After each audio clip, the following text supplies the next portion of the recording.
Shalom, saudara kembali kita pagi hari ini dalam renungan pagi, dan kita tetap membahas satu tema sekitar rahasia tabut perjanjian Tuhan. Dan pagi ini kita bicara tentang hilangnya tabut perjanjian. Saudaraku yang kasih Tuhan, kita tahu bahwa tabut perjanjian Tuhan adalah pelambang kehadiran Tuhan di dalam kehidupan kita. Dan itu Tuhan sesuatu yang luar biasa. Tuhan menyertai kita dan penyertaan Tuhan itu sangat sempurna. Yaitu adanya pemeliharaan Tuhan, adanya mujizat Tuhan, dan kita dibalut dengan kasih agape Tuhan. Itu sangat sempurna. Tetapi saudara pengasih Tuhan, tabut perjanjian Tuhan ini bisa hilang dalam kehidupan kita. Apa yang menyebabkan hilangnya tabut perjanjian Tuhan? Kita akan lihat pertama kali saudaraku di dalam 1 Samuel 1 ayat yang ketiga.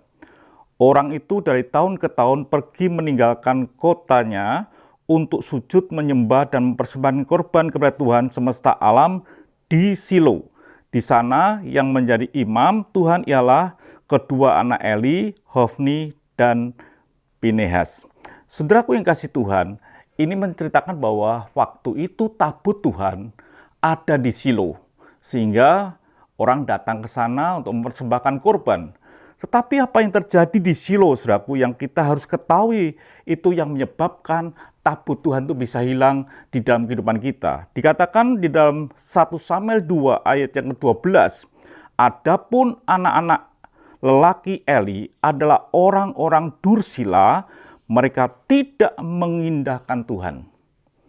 Jadi artinya gini, apa artinya adanya tabut perjanjian Tuhan dalam hidup kita, tapi hidup kita adalah sebagai orang yang dursila, orang yang tidak tepat di hadapan Tuhan, orang yang menghina Tuhan, orang yang hidupnya tidak sesuai dengan jalur Tuhan. Itulah awal yang menyebabkan kita kehilangan akan tabut perjanjian Tuhan. Jadi saudara kasih Tuhan, masih bisa ada suasana ibadah di kemah suci dan lain sebagainya, tetapi tidak ada sesuatu, tidak ada hadirat Tuhan, tidak ada sesuatu yang mengherankan dan mujizat dan lain sebagainya. Karena apa? Karena hidup kita disebut sebagai hidup yang dursila. Jadi saudara kasih Tuhan, betapa pentingnya hidup ini ketika kita berjalan di dalam tabut Tuhan. Dikatakan dalam Ibrani 12 ayat yang ke-14, berusahalah hidup damai dengan semua orang dan kejarlah kekudusan, sebab tanpa kekudusan tidak seorang pun melihat Tuhan. Jadi saudara kasih Tuhan, otomatis orang yang dursila adalah orang yang tidak kudus, dan orang yang tidak kudus tidak mungkin melihat Tuhan. Artinya bahwa tidak mungkin berjalan dengan Tuhan, melihat aja tidak bisa, apakah kita bisa berjalan dengan Tuhan? Jadi setiap kita yang berjalan dengan tabut perjanjian Tuhan, yang tahu rahasia tabut perjanjian Tuhan yang begitu sempurna kehadirat Tuhan, memelihara mujizat dan kasih Tuhan yang begitu sempurna, itu tidak akan pernah ada artinya kalau hidup kita tidak menjaga dengan kekudusan. Jadi saudara, hidup kita harus betul-betul kudus, berjalan bersama dengan tabut Tuhan, supaya kita melihat perjanjian Tuhan itu sampai di dalam kehidupan kita. Hidup yang dipelihara, hidup yang melihat mujizat dari lepas hari, dan hidup yang dipenuhi dengan kasih Tuhan, yaitu kasih agape. Tetapi saudara, seringkali dalam hidup kita bisa ke gereja, tapi hati kita tidak kudus. Salah satu contoh saja, dikatakan dalam 1 Yohanes 2 ayat yang ke-9, barang siapa berkata bahwa ia berada di dalam terang tetapi ia membenci saudaranya, ia berada di dalam kegelapan sampai sekarang. Jadi penting saudaraku, dalam hidup kita ada bagian yang harus saudara perhatikan, yang disebut dengan membenci saudara. Salah satu saja.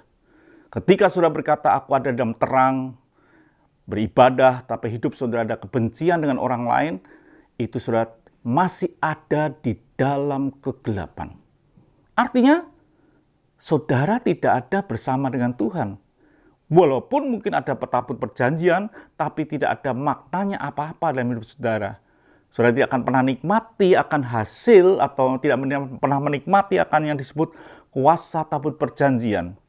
Dikatakan dalam Yohanes 3 ayat yang ke-15, setiap orang yang membenci saudaranya adalah seorang pembunuh manusia, dan kamu tahu bahwa tidak ada seorang pembunuh yang tetap memiliki hidup yang kekal di dalam dirinya. Dahsyat, saudaraku. Perlu perhatian antara saudara dan saya bahwa hidup kita betul-betul harus tidak ada kebencian. Artinya bahwa bukan tidak ada orang yang menyakiti saudara, artinya bahwa hidup kita penuh dengan kasih agape, kasih yang mampu mengampuni, kasih yang bisa berkata, ampuni Tuhan karena mereka tidak tahu apa yang mereka perbuat. Hal inilah yang menyebabkan tabut Allah tidak hilang. Tapi kalau saudara ada kebencian dalam hidup saudara, itu awal dari hilangnya tabut perjanjian dari hidup saudara. Itu awal saudara mengalami tidak adanya hadirat Tuhan dalam hidup saudara. Biarlah hidup saudara, itulah hidup yang tanpa kebencian. Kebencian, hidup sebagai orang-orang yang kurang berkenan di depan Tuhan, membuat hilangnya tabut perjanjian Tuhan. Tuhan memberkati, sampai jumpa esok pagi. Mari kita berdoa. Bapa, biarlah kami berjalan dengan tabut-Mu, hidup kami tetap dalam kekudusan. Ketika kami salah, kami bisa datang kepada Engkau, supaya Engkau menyucikan hidup kami kembali. Terima kasih Bapa, dalam nama Tuhan Yesus Kristus kami bisa berdoa dan mengucap syukur. Haleluya. Amin. Tuhan memberkati.